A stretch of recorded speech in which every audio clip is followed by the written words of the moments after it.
everything. So both. You can use Academy straight from a web browser. No VMs needed, nothing. Spawn.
All right, how's it going, everybody? So another week down, Guild Night live stream starting again. I'm not going to eat up too much of your time, so announcements. Next week, Kraken Hour like normal, starting the month off right. Gucci Home Lab after that. John's going to ramble on about some stuff. He was talking servers. Not really sure if that's the case. Who knows? It's John, right? You'll find out when you tune in. And then on the 23rd, B-Sides Tampa's going on. We've got 4 or 5 different guild members presenting that day, so come on out, come support us. Chris will be out there too with a booth. Come rep your guild swag, let everybody see what he can do. Dr. Sunny has a question out for everybody. We want to see what you guys think. She's wanting to start doing kind of like a Wednesday night stream, whether it's on YouTube or Twitch, where you guys can kind of interact and follow along, and she can make you smart when it comes to web apps. If you have interest in this, let us know in the events channel, all right?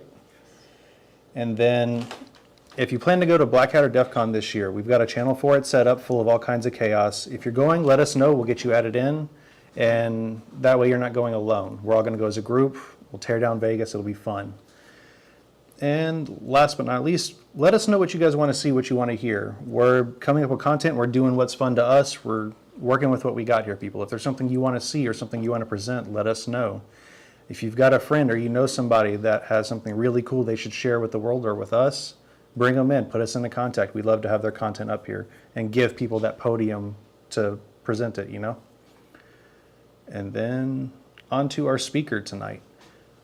We have another Marine presenting to you guys. So we're multiplying here, people. Yet again, one more of us. Wilson Bautista here, prior commo. He is currently doing his own thing. He consults in the Bay Area. He runs a nonprofit. He's a man of many talents. And he's here to talk to you guys tonight about taking nothing and turning it into actionable intelligence. With that being said, if you have questions, comments, concerns, stuff to tell us, put it down in event details. Let us know, okay? I'm gonna pass it.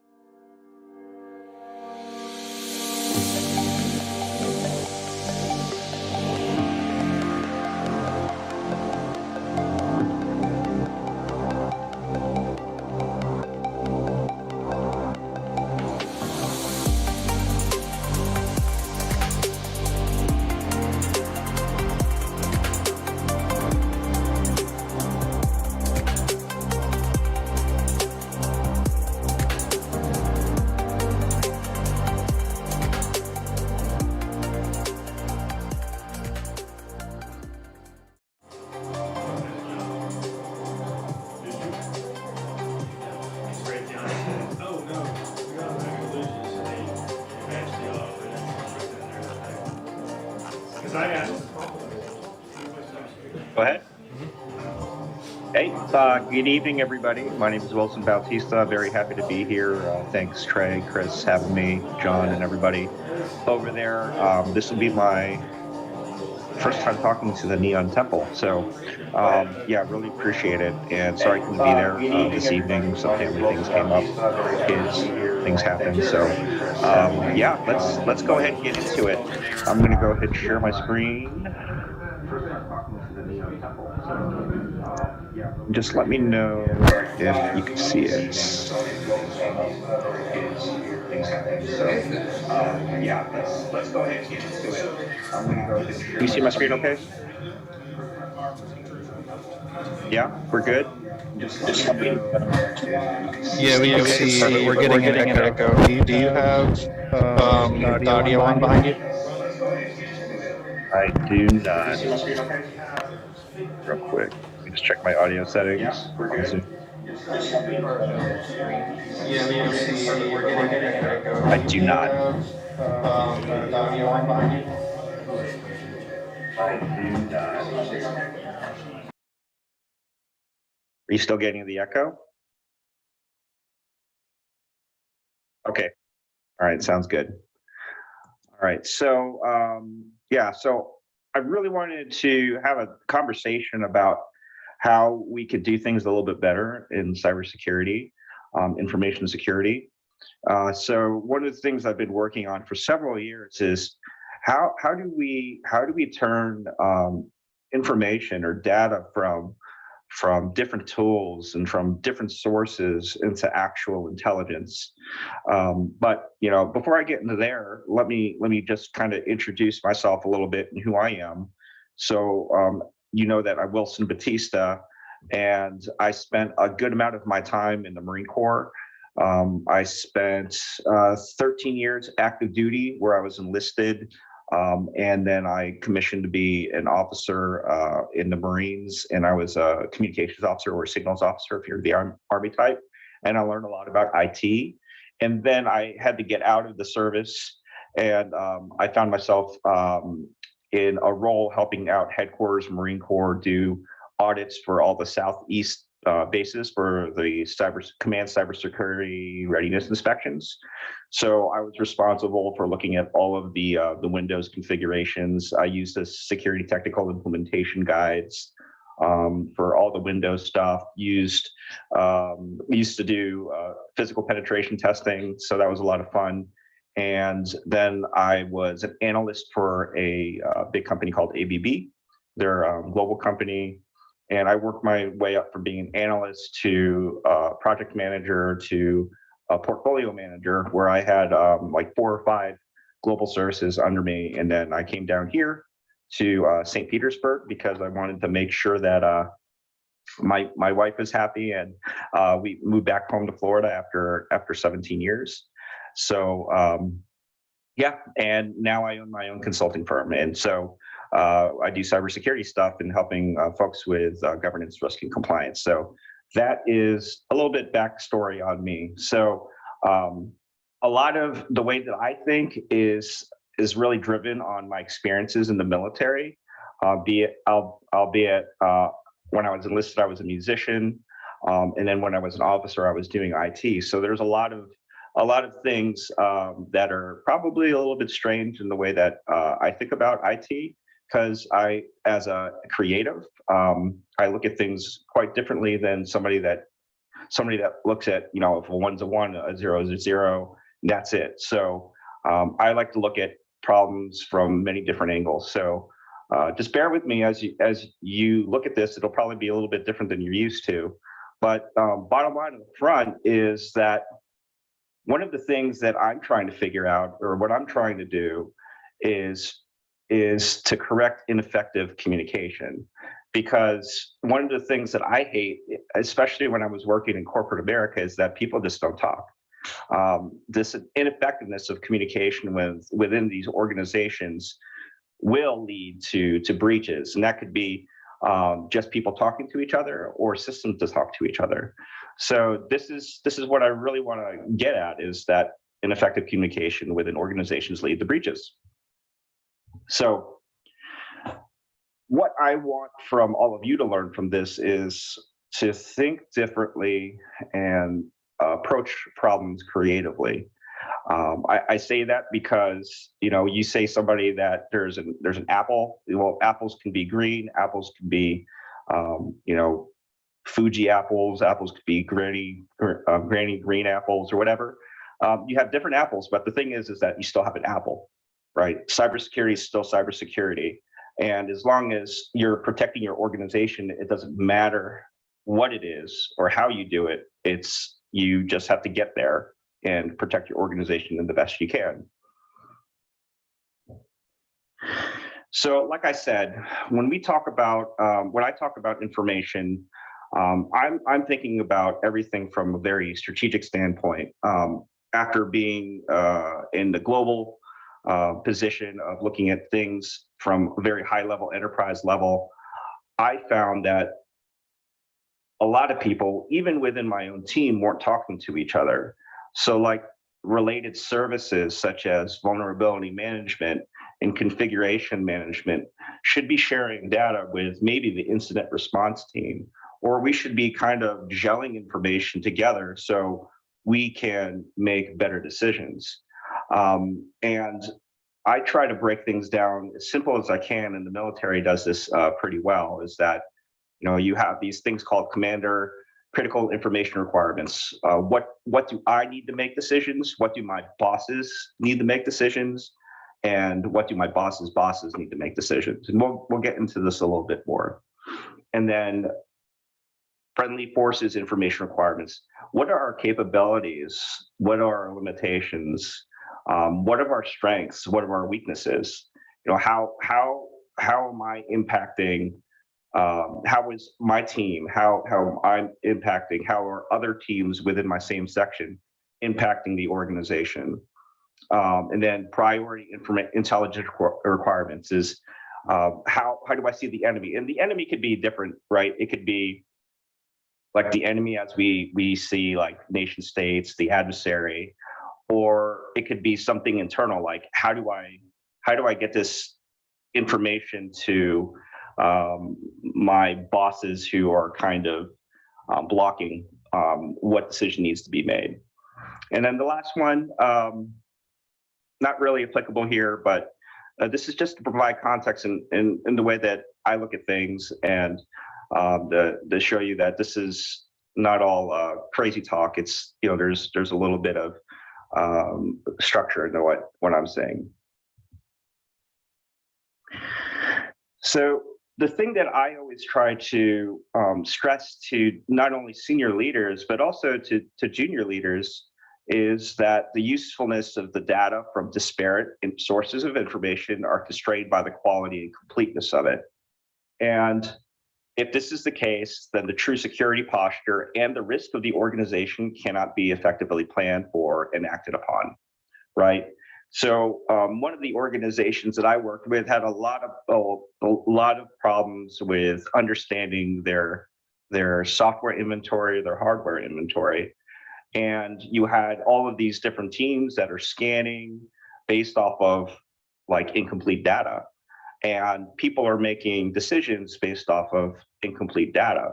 So it's that same old saying is garbage in, garbage out. Well, I mean, we're not going to have 100% coverage, right? But the thing is that you need to have enough information in order to make a good decision. So that's where I'm saying is that we have so much information coming towards us. We need to be able to have a way to take all of this data and turn it into information, to turn it into knowledge, and then at the end of the day, we need to do all of this in order to make it become wisdom, intelligence, right? We want to make everything make sense, and we want to make sure that everybody understands why we're doing what we're doing. So for those that have never seen this before, this is the data, information, knowledge, and wisdom pyramid. So when we get data, these are like individual facts, figures, signals, or measurements. This could be like, you know, you're doing a vulnerability scan and you're just getting results. It doesn't mean anything until you turn it into something more structured. And this is like information, right? You're starting to put it in a report, right? You're starting to compare it against the CVEs. You're starting to assign it a risk level. And then you start turning this information into knowledge, right? We want to make sure that the information that we're getting, we're able to look at it and we can learn like this is a trend, or this is an upward trend, this is a downward trend, or this is no trend at all. This is an outlier, right? And then from there, we need to take all of that knowledge and turn it to wisdom, right? And to make sure that everybody across the board has an understanding of, you know, how did we get to this point? How did we get all of this data and turn it into wisdom, right? And this is how we impact our own decision-making process. So in a cybersecurity organization, and I'm not sure where everybody lands in it. So maybe if you're junior, or maybe you're middle level, sometimes, you know, we think in our own little silo, and we have our own challenges within our own organizations. Like I said before, is that you know, I had a vulnerability management team that wasn't talking to security configuration management team, that wasn't talking to web application scanning, that wasn't talking to the blue team. And it's like, okay, well, you know, we have these challenges, and it's really easy to find ourselves in a bubble and not be able to, you know, get out of it. So you do your day-to-day trying to figure out how do I break out of the silo. But when you start looking at it from the 10,000-foot view, right? We have to look at like, why do we protect? There has to be more than, protecting our stuff, right? Because when I look at things from a business organization, large organizations and how they're built. We have a corporate headquarters. We may have an information systems component, right, which we're all used to. We may have an operations component, and we may have a supply component. Now, each of these organizations have their own, their own key risks and key risk indicators, and their own risk tolerance and their own risk appetites. But it's really easy for us on the cybersecurity organization to really be insulated from what big corporate is doing, what the corporate headquarters is doing. So this is why it's important for us to understand, the importance of what we are doing in order to enable the business to continue to do business and operate.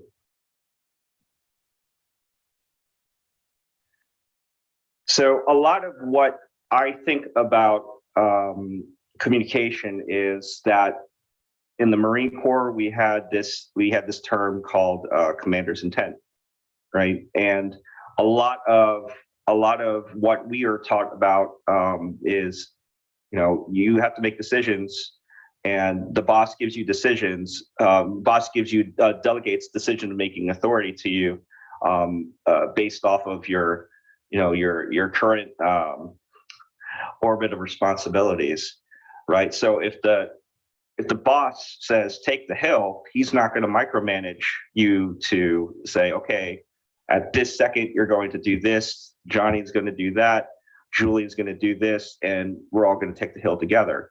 No, the general will say, we want to take this hill, and we delegate that to our colonels, who delegate it to their majors, who delegate it to their captains, who delegate it to their staff sergeants or sergeants, to corporals, and even the PFs, the privates. Everybody knows that they have a small part. There's a reason why they are taking that hill, and they're given the leeway to make decisions in order to make the objective, to get to the objective. Why?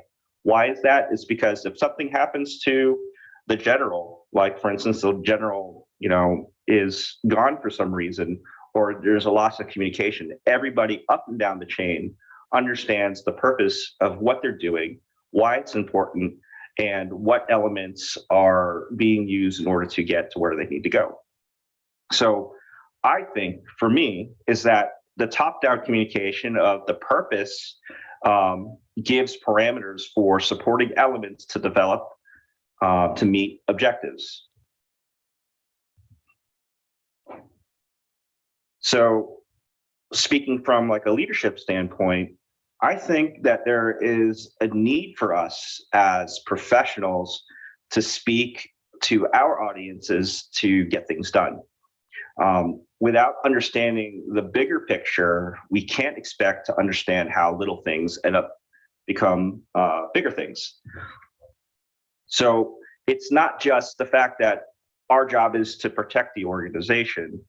There are other factors that as we get higher in the food chain, we need to be able to speak to different parts of the organization in order to help decisions to happen, right? And in order for us to speak eloquently and effectively to other parts of the organization, we need to understand what the mission is, what the purpose is, why it's important, and how we get there. And I'll get to that here in a minute.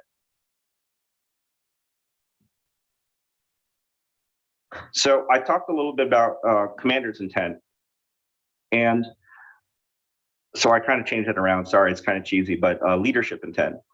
So when I think about leadership intent, I think about, what is our CEO? Where is our CEO thinking about bringing the business, right? Because if I understand what the CEO wants to do and what corporate leadership wants to do, then I'm able to, as a cybersecurity leader, say, this is how I am, or this is how we are helping you fulfill your intent. Because if we just say we're here to protect your stuff, that's not gonna fly. We have to understand, this is the reason why we are protecting your stuff. This is of how we're doing it, and this is how it's protecting your bottom line. And this is the return on investment that you give to us, because like most organizations, cybersecurity is a bolt-on thing, and it's not a moneymaker function. It's a cost center. So every dollar that is invested, leadership needs to know, like, how is it meeting the intent of the organization? And if we cannot articulate that, then we're going to find ourselves with more challenges in trying to fight for more funding. So Napoleon's use of intelligence, the Jena campaign of 1805. I like to use this example because when people think about intelligence in cybersecurity, they always think, okay, well, it's cyber threat intelligence. And I say, and I challenge that, and I say, creating intelligence is not just cyber threat intelligence, right? I kind of coined the phrase cyber intelligence because I think that when you have information from disparate or different groups within a cybersecurity organization, using cybersecurity tools, or they have their specific methods and methodologies to get reports, you're creating intelligence for somebody to make a decision. And that includes cyber threat intelligence, right? So when I think as a CISO that, if I'm a general and I'm trying to make sure that I'm protecting my flanks and all around my fortress, I'm going to try to gather as much information as we can. And it's the same thing what Napoleon did, is that before he went into this battle in 1805, he went out and got as much information as he could about the enemy, about what they were doing, right? But then also about the environment around him, the environment of what they were walking into. They used reconnaissance, they used spies, they were talking to deserters, they were talking to prisoners. But then he correlated that with his own internal intelligence of the capabilities, the weaknesses, and the strengths of his own organization in order for him to win the battle. So he used all of these different intelligence feeds from different things to come up with a decision to come up with the best decision in order to defeat his enemy at that time. So when I think about intelligence from this point, I want you to think about cyber intelligence as getting a lot of information from different cyber sources, a lot of data from different cyber security tools and different sources, different teams, and being able to present that up to senior management or your tactical or operational leaders as intelligence to make better decisions.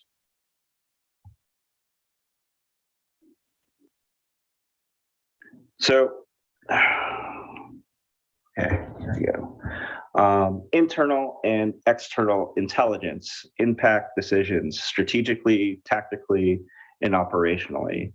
And just to reemphasize is when I think about internal intelligence, I think about the capabilities, the limitations, the strengths, and the weaknesses of your organization. And that can mean not just your cybersecurity organization. It could mean your IT function, your information systems function. It could mean like your systems that support protecting your supply chain, or operations, or even headquarters element. So it's all of these systems that are in place that provide the people, the decision makers, the information or the knowledge that they need in order to make wise decisions. And then external intelligence is what we would typically think about our adversaries, our competitors. What are they doing, and what do we need to do to compete against them? So from a cybersecurity perspective, you think, China, North Korea, Russia, right? What are they doing? Why is it important to us? But then you think from a business level, what does this mean? What does this mean? It's like, okay, if you're at a manufacturing company, it's like, what are my manufacturing competitors doing, and why is this relevant to me? So going down the line with the decision-making process, the CEO is going to have a vision of how we're going to continue to compete against these big organizations. The CISO is thinking strategically on how do I need to protect from the nation states, and how do I need to continue to be ahead of the curve when it comes to technology that's used within the organization to make decisions, right? They have that 3 to 10 year plan. And then the strategy flows down to the tactical missions. Like, how does the tactical leaders, the middle level managers, need to be able to take the information or the goals from their senior management and say, okay, this is where we're going, this is what we're doing. Let me see what projects need to be in place in order to meet the strategy, right? And what do we need to put in operations? Because operationally, we need to make sure that the information that we're getting from operational feeds go to the tactical level into the strategic level. So it's not just okay, everybody's just going to get cyber threat intelligence, and then we're just going to move off of that. We have all of these different components that are working together, and it can be very confusing to have all of these levels of information in order to make a decision at any level. Okay, so when here's an example: internal intelligence, the crown jewels. Now, I don't know. Can we interact? Am I allowed to interact here, Trey?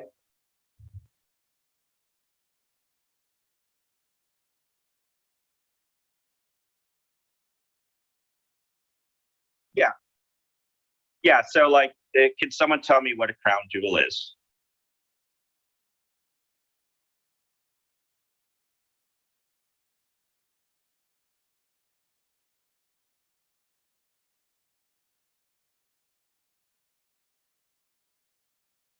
Okay. All right. So the question was, well, what is a crown jewel? And somebody responded, yeah, it's the things that are important to an organization. Now, how did it become a crown jewel?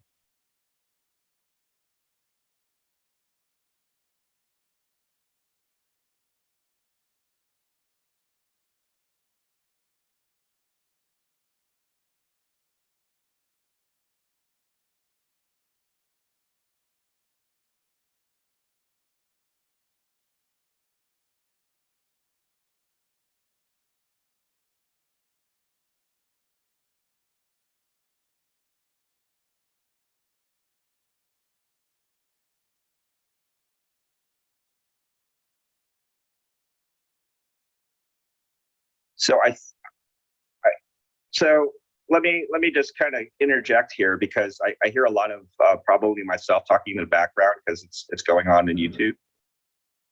Yeah. So okay. So how did it become a crown jewel? So um, we'll in the interactive period at the moment. So how did it become a crown jewel? Right. Somebody like let's just say a medical facility.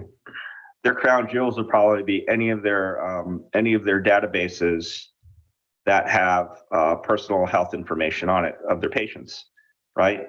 Or any of the applications that help transmit or store or process any of that information, right? So from a strategic standpoint, what do we need to do to make sure that we're getting the right amount of information and at the right time to make decisions on actions that may impact the crown jewels? So I don't know. Are there metrics surrounding what levels of how many high level severities on vulnerabilities are allowed to be on a server, or on how many high level patches are allowed to high level vulnerabilities are allowed to not be patched, right? At what point that does somebody say, okay, well, we're willing to take this take a risk, but at the same time we need to make sure that at what point is it where we need to make a decision on this now, or we have a higher possibility to get breached? So when we talk about strategically like a crown jewel and what it is, we need to think about how do we protect that, and how do we continue to protect it, not just now, but in the future. And in the future, what are the crown jewels? What are the crown jewels that are going to be implemented in our environment in the future? And as a cybersecurity professional and a leader, is thinking strategically, is that we need to be on top of that. Now, from a tactical standpoint, when we look at crown jewels, we're talking about middle level management. It's like what do we have is in regards to source information about our crown jewels and the systems that are operating on them, or the applications that they're running, or the environment that they're located in. What information do we need to be able to provide to our senior leadership to say, hey, yeah, we are protecting it within the guidelines that you're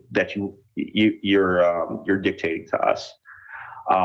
And also with that, it's like, what kind of metrics do we need to provide to the leadership, right? It's not just, yeah, we got it. We should be able to say at a tactical level, these are the thresholds that we know that we can take action on ourselves. And then these are the thresholds or the scenarios in which we need to make sure that we provide leadership the information to you so they can make a decision, if that makes sense. Okay, and then from an operational standpoint, these are the people that are in the trenches. Do our sources provide the required data? Are we getting everything that we need from our tools? I go back to inventory. It's like, are we covering everything that we need to cover? Because the information that we pass up the chain is either going to be good or it's going to be bad, right? Or it's going to be kind of in between. But we want it to be as close to perfect as possible. And what kind of metrics do I need to provide to the leadership to make a decision, right? What are things that I can do from my side to mitigate that risk before I pass this information up? So these are things that we think about from an operational level. How about external intelligence? Strategic, right? We talked about nation states. What do we need to be worried about? What do I need to be worried about, and why? What do I need to make sure that we are getting the right amount of information at the right time to make a decision on actions?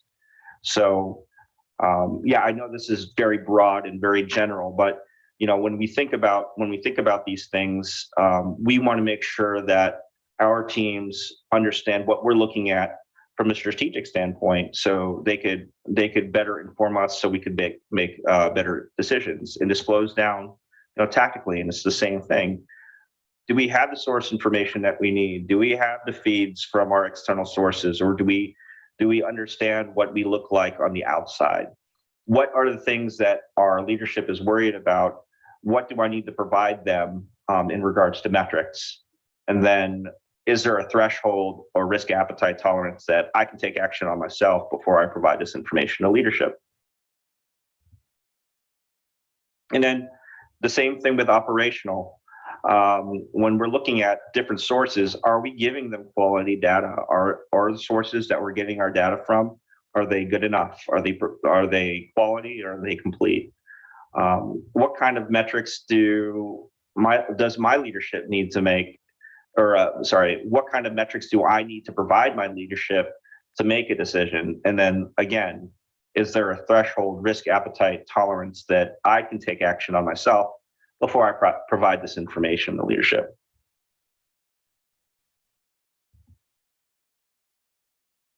Okay, so yeah, a lot of information, and I know I'm really just doing a lot of wave tops, wave top of the way that I think about this. And if you want to look a little bit more, you could read my book called Practical Cyber Intelligence. But here are just a few steps that I believe that can at least set the foundation of getting to a point where we have a capability of providing good information and good communication across the organizations. For us, specifically as information security professionals, is to understand our business and how we support the mission.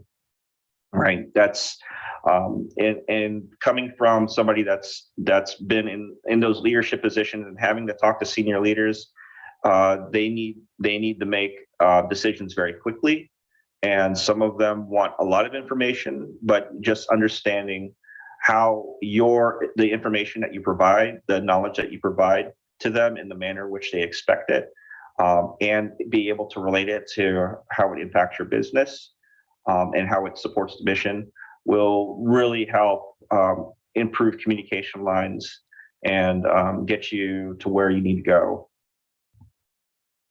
The second thing is create information requirements that support strategic, operational, and tactical objectives. So we had talked about like the CCIRs, the critical command information intelligence requirements, and priority intelligence requirements. These are things that, from the top down, they need to say, like, this is important and this is why, and this is, I'm not going to tell you how to do it, but this is where we need to go.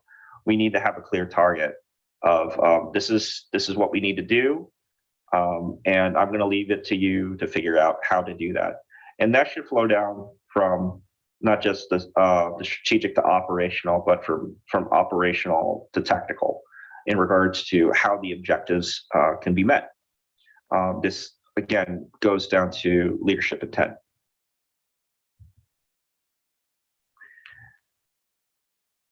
This is, another one. Develop and maintain the capability to gather data from relevant sources. I kind of beat this up a lot, but we need to be able to provide quality data from sources that mean something to meet the objectives of each level.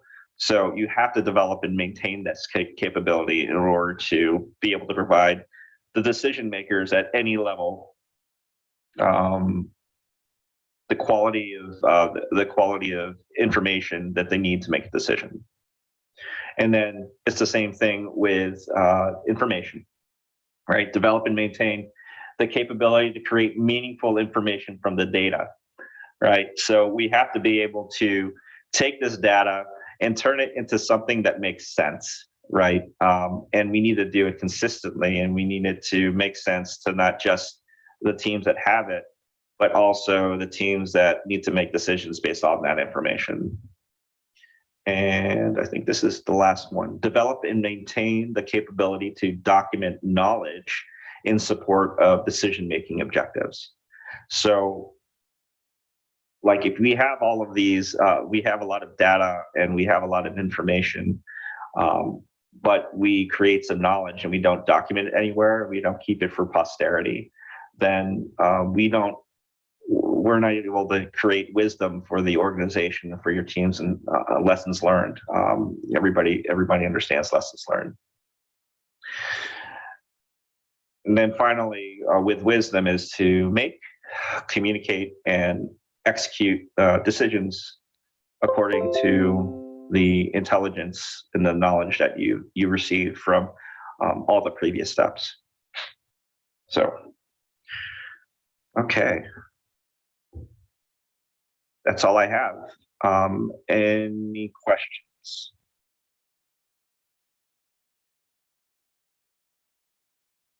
Okay.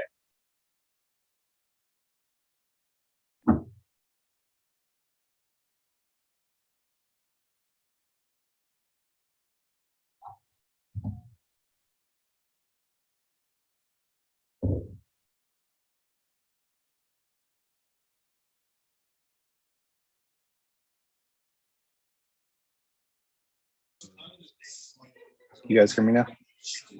I can hear you. Awesome. Thank you very much for the presentation, man. I do have a couple questions for you on it. Let me get here. Sure. First one, Laszlo. So a lot of the times you were going through some of your slides, you were talking about metrics. Do you have any good examples of what you're talking about? So like everyone is unique and the metrics will always have to be kind of tailored to that area, but is there a common theme you found or seen? Okay, so when I think about metrics, I think about several things. Like you could think about key performance metrics, key risk indicators, and those are very broad concepts that could be applied to multiple teams. But I'll just take one that's near and dear to my heart, and one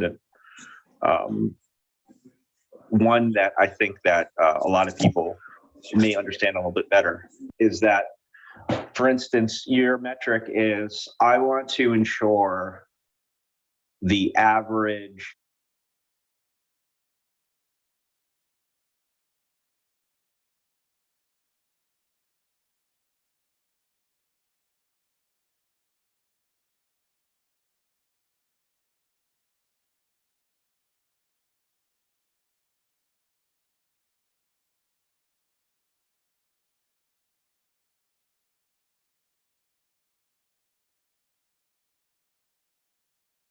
that all the average vulnerabilities on my servers is 0.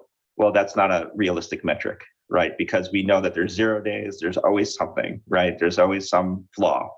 But if you say, all right, on December 31st, 2022, I want to make sure that all my Windows servers have less than one high vulnerability on it, the average, right? And that's a metric that you could work towards. So that could be something that you look at. Like another one is like security configuration management. For instance, you come to a baseline where not everybody is using the same baseline. Well, you say, okay, by this date and this time, our goal from a tactical standpoint is to make sure that everybody is at the same baseline with their, I would just say, their Windows servers, and there are no major high misconfigurations. Or another one is, like, for instance, a risk, right? It's like, we know that there's risk exceptions, right?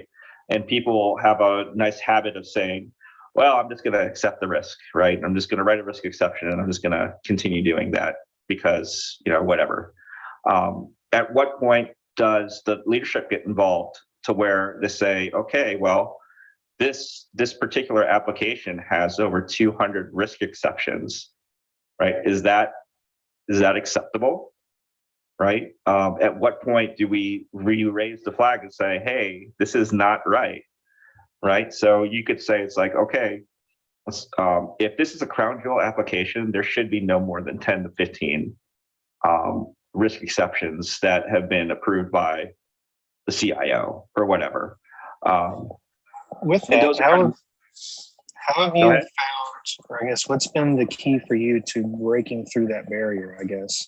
So that I don't want to spend the money, I don't want to spend the time and effort to train people. We're just going to accept these risks. What we've been doing is good enough. It's working.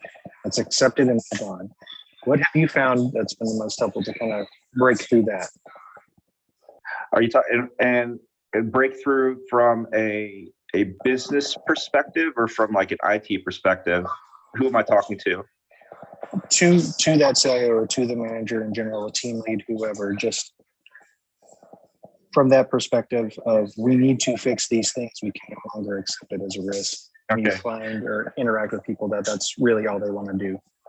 Yeah, right. So, and this is like one of those operational and tactical level things, right? And they're just like, okay, well, how do you get past somebody that's just kind of playing the game?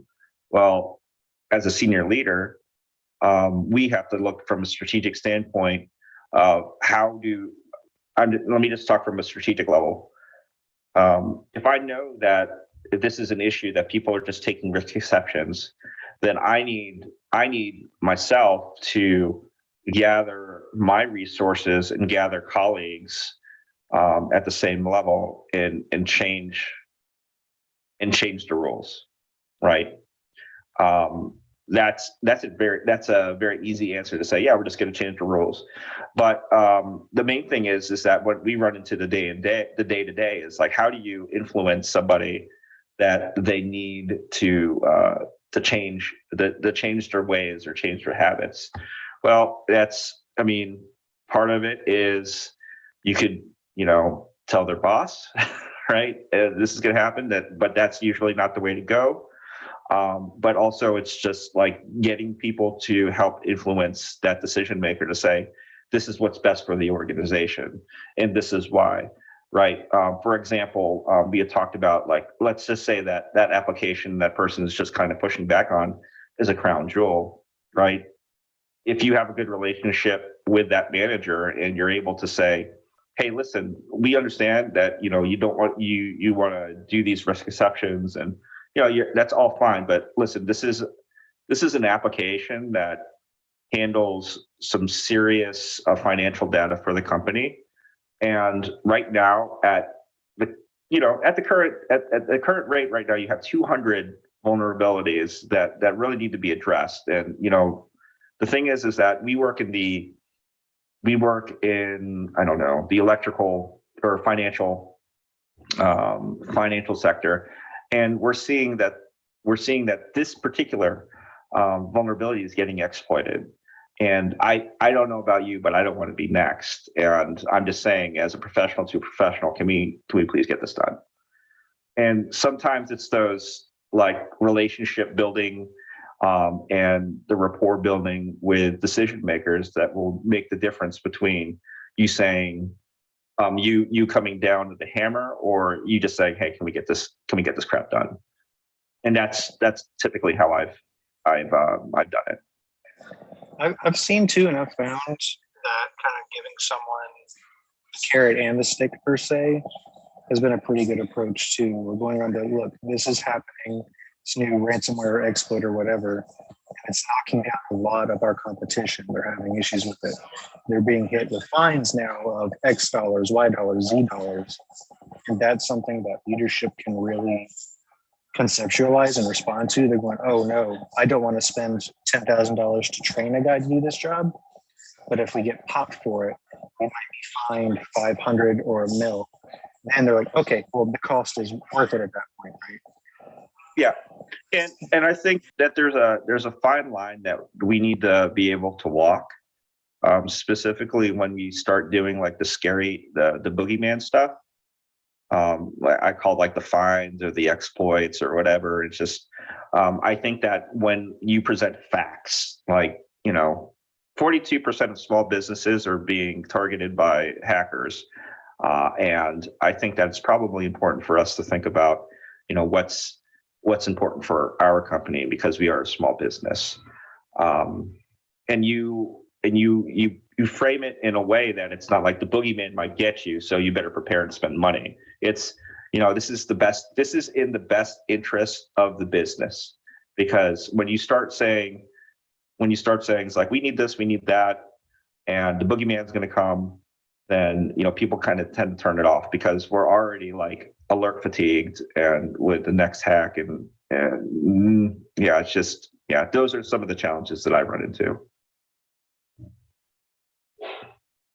What's your feeling on training? So obviously people like to spend money on the new magic tool or equipment or the thing that's going to solve their current issue.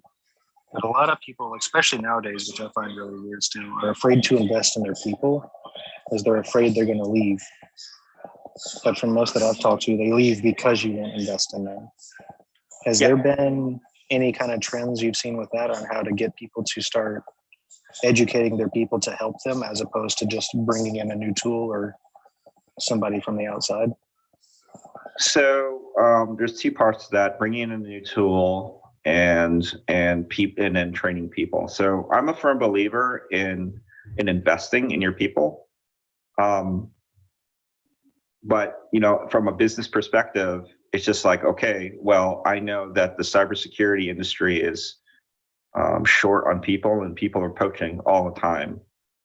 And I think that that's a leadership question, right? And why you'd have to ask yourself is, why is there a high turnover of cybersecurity personnel? And I would say that maybe the environment that they're working in isn't probably the healthiest. If that could be a reason of turnover, maybe it's because you're not paying attention to them. That can be another. So you look at it from the standpoint. It's like, if you don't want to train people, if you don't want to deal with turnover, then you're going to have to invest in things that people care about, right? And just kind of talking a little bit off topic of cybersecurity stuff, people want quality of life, right? People don't want to be stressed out all the time, and cybersecurity can be very stressful. People want to know that, especially the younger generation, they want to know that what they're doing is making an impact on the world, right? I'm a firm believer of that. They want to know that there's a purpose of the company, and this is another reason why I think it's important that everybody understands the purpose of their company. And they want to know that what they're doing is making a difference. Now, like Maslow's hierarchy of needs, if you're getting paid, you got a roof over your head, and you're eating, you're okay. Now we're at that level as cybersecurity professionals. It's just like, okay, what's my purpose? And if companies aren't willing to help people find their purpose, then they're going to lose people, right? So that's the retention question. So I believe that companies should be helping individuals find their purpose, whether it be training. They should invest in the training, or just help them get the quality of life that they need. Now, when it comes to tools, everybody's going to have a new sexy tool, man. Ladies and gentlemen, everybody's going to have a new sexy tool that's going to do something really amazing. But there's always going to be another tool. I see a lot of companies that say, I want to have cybersecurity, and I want best in breed tools, top of the line, yada, yada, yada. And it's just like, that's great, but are you going to spend the money to train the people to it, or are you going to outsource it? So those are the basics beforehand to make the tool even function. Yeah. And I mean, it's a cycle, right? So it's great that people want to invest in this new tool, but you also need to invest in the people that need to learn the tool. And it's not just like one of those things where it's just like you could manage somebody out in order to bring somebody in. It's like when you manage somebody out that's been there for years and years and years, that's been a good employee. You manage somebody out that has organizational knowledge, where you bring somebody in that may have a high skill set that doesn't know anything about the organization, potentially not a good fit. So that's the way I kind of look at it. Okay. Yeah, that makes a lot of sense. We think along the same lines there. I think a lot of that has to do with the background too, where you have to recognize that people are always going to move on in the end, no matter what tool you have. But that loyalty will go a long way. You just gotta hang in for it, I guess you could say.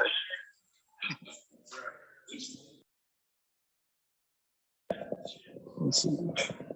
I think through chat, that's really all I have for other questions for you.